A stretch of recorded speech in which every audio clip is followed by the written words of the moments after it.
네, 시장에서 가장 뜨거운 키워드를 통해 전략까지 세워드리겠습니다. 김종현 전문위원 모셨습니다. 안녕하십니까? 네, 안녕하십니까? 네, 어떤 키워드에 대한 이야기 나눠볼까요? 네, 우리 시장에서도 사물인터넷 관련주들이 관심을 끌고 있죠. 네. 그런데 중요한 건 사물인터넷이 아닙니다. IoT라고 하는 조금 더 큰 범위를 보셔야 네. 현재 시장의 트렌드를 제대로 읽을 수 있다고 판단하고 있습니다. IoT 하면은 인터넷 오브 띵스 맞나요? 네, 그렇습니다. 그래서 사물인터넷의 개념은 훨씬 더 포괄하는 좀 더 큰 개념이거든요. 네. 사물인터넷이라고 하는 것은 RFID나 아니면 기기 간 연결을 통한 하드웨어 대 하드웨어를 얘기하고 있지만 IoT라고 하는 것은 이런 하드웨어 대 하드웨어를 넘어서 이것이 실제로 서비스까지 연결되는 것을 의미합니다. 그래서 굉장히 큰 개념이라고 보고 있고요. 그래서 그러한 개념들을 조금 정리하는 차원에서 오늘 그 KT경제경영연구소에 굉장히 재밌는 보고서가 나와 있거든요. 네. 그래서 이 보고서 내용을 바탕으로 얘기를 하고자 합니다.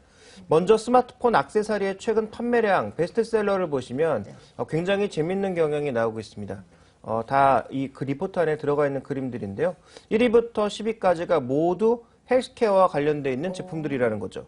1위가 스윙 분석기, 네. 2위가 GPS를 기반한 자전거 측정기, 그리고 10위는 핏빛이라고 불리는 일종의 밴드죠. 그래서 실제로 이런 밴드들이 단순하게 내가 움직인 거리만 측정해 주는 것이 아니라 좀 더 능동적으로 내가 먹은 음식의 전체적인 칼로리를 계산해 주고 내가 운동한 양을 계산해서 내가 얼마만큼의 운동이 더 필요한지까지 개입하는 이런 형태로 발전하고 있다는 것을 주목해 보실 필요가 있을 것 같고요. 전체적으로 이 하드웨어가 굉장히 중요해 보이지만 이런 하드웨어는 중요한 게 아니죠. 진입 장벽이 굉장히 낮기 때문에 누구나 진출할 수 있는 그런 시장입니다. 그래서 국내 시장에서 지금 뭐 사물인터넷 관련주라고 해서 하드웨어 관련주들이 굉장히 각광받고 있지만 제가 보기엔 얼마 안 가서 낙엽처럼 사그러질 가능성이 굉장히 높은 종목군들이다. 이렇게 봐야 될 것 같고요. 네. 실제로 이제 우리가 중요하게 봐야 되는 것은 이 사물인터넷을 하는 과정에서 과거에는 기기의 인식 정도에 불과했던 유저 인터페이스나 이 인공지능의 수준이 점점 올라가고 있다고 봐야 될 것 같은데요. 처음에는 이제 싱크미, 단순하게 동기화하는 거죠. 내가 했던 일들, 내가 간 곳, 이런 것들을 단순하게 적용하는 단계, 내가 갖고 있는 전화번호 같은 것들을 기기 간에 서로 이게 공유하는 단계가 이제 싱크 단계였다면 네. 이제는 데이터화를 해서 빅데이터나 클라우드 서비스로 이용할 수 있는 단계. 그리고 빅데이터와 클라우드가 많아지면 많아질수록 나에 맞는 정보가 오고 있는 것이고요. 이게 좀 더 나가게 되면 이제 비서화가 되는 거죠. 그래서 이제 이걸 이제 쉽게 좀 말씀드리자면 넷플릭스 같은 경우에 과거에는 어떤 형태였냐? 내가 본 거 목록 정도만 정리하는 단계였습니다. 네. 근데 이제는 어떤 단계로 가고 있냐면 내가 보는 성향을 골라서 새롭게 나오는 그런 비디오 DVD라든지 이런 것들을 미리 서비스해 주는 거죠. 이거 보지 않을래라고 제안을 해 주는 겁니다. 그래서 관련된 뭐 영화의 개봉 일정이라든지 실제로 영화가 업로드 되는 그런 날짜라든지 이런 것들을 미리 알려주는 거죠. 어떻게 보면 내가 필요 없는 정보라고 생각했을 때는 이게 공해가 될 수 있겠지만 내가 정말 필요하고 관심 있는 쪽의 정보라면 공해가 아니라 나한테 필요한 정보가 되는 거죠. 네. 그러면 그 회사 입장에서는 매출을 또 발생할 수 있는 하나의 근거가 되는 거고요. 서로 윈윈할 수 있는 어떤 이런 형태가 되는데 이게 그냥 되는 게 아니라 아까 말씀드린 것처럼 기기만 연결하면 끝이 아니죠. 그래서 네. 사물인터넷은 기기 연결하는 게 끝이 아닙니다. 기기를 연결하는데 그 연결고리를 어떻게 만들어주느냐 거기에 작용하는 것이 말씀드렸던 빅데이터 아니면 클라우드 서비스 이런 것들을 기반으로 되고 있다는 것에 주목해 보실 필요가 있을 것 같고요.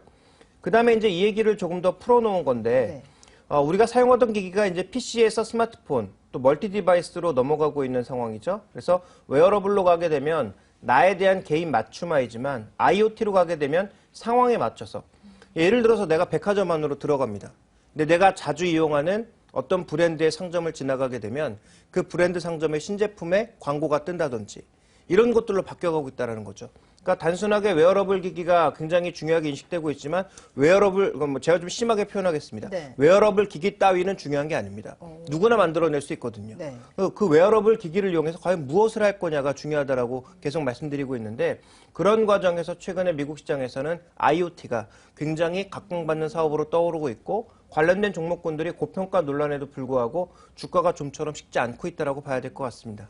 네, 맞습니다. 보통 사물 인터넷 하면은 뭐 기기 간에 연결을 해서 좀 더 편리한 서비스, 헬스케어 관련 쪽이나 스마트워치 쪽으로만 관심을 가졌다면 이제는 그를 넘어서 IoT까지 또 IoT도 진화를 하고 있는 것 같아요. 나를 파악하는 것을 뿐만 아니라 내 상황까지 파악해서 정보를 알맞게 제공해준다. 과연 어떤 업체들이 지금 선도하고 있는지도 궁금하거든요. 대표적으로 이제 구글, 아마존, 그다음에 페이스북이나 애플 이런 업체들 우리가 빅4로 꼽고 있는데요. 네. 이 빅4들의 최근 행보가 예사롭지가 않습니다. 구글 같은 경우에 M&A 일지를 보시면 과거에는 광고 플랫폼들을 대거 인수하는 양상에서 네. 이제 어떤 식으로 바뀌어가고 있느냐, 모바일 쪽으로 가더니 게임 쪽으로 갔다가 이제는 휴대폰 하드웨어 업체, 그리고 최근에는 휴대폰 하드웨어인 모토로라를 팔았죠. 그리고 나서 산 게, 이제 네스트라고 하는 업체인데, 이 네스트라고 하는 업체는 사물 인터넷 관련 업체입니다. 그래서, 원래 네스트라고 하는 업체가 일종의, 이 솔루션 업체라고 좀 해석이 되다가, 최근에는 이 사물 인터넷과 관련된 핵심 그 하드웨어가 아니냐라는 얘기가 나오고 있는 상황이고요.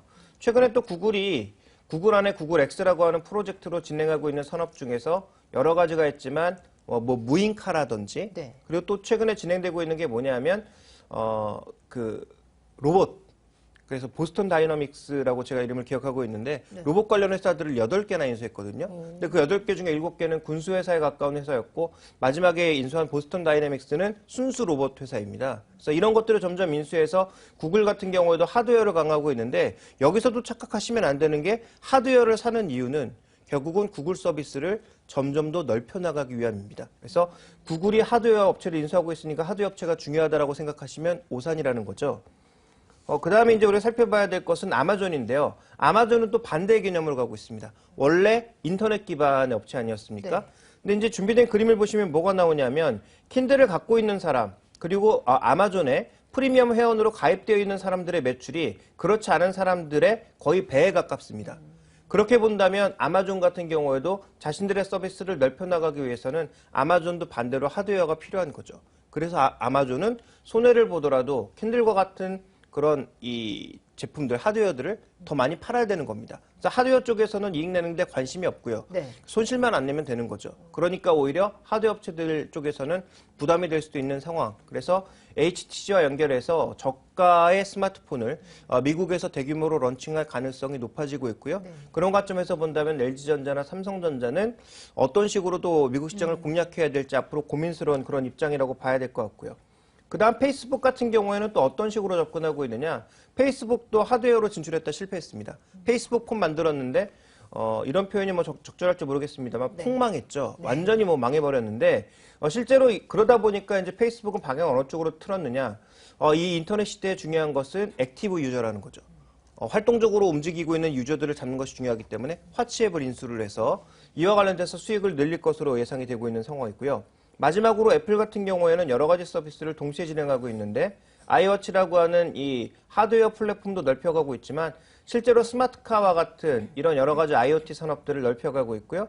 아이비콘이라고 하는 결제 시스템을 또 추진하고 있습니다. 그래서 이 4가지 회사들이 모두 방향은 다르지만 자신들의 서비스를 넓히기 위해서 하드웨어를 넓혀가거나 아니면 반대로 IoT 서비스를 좀 더 하나하나씩 확보해 나가는 모습들을 보이면서 아까 말씀드렸던 여러 가지 단계, 뭐 싱크미, 뭐 쇼미 이런 여러 가지 네. 단계 중에서 비미, 즉 아주 개인화를 제외한 나머지 서비스들을 모두 다 갖췄다라고 봐야 될 것 같습니다.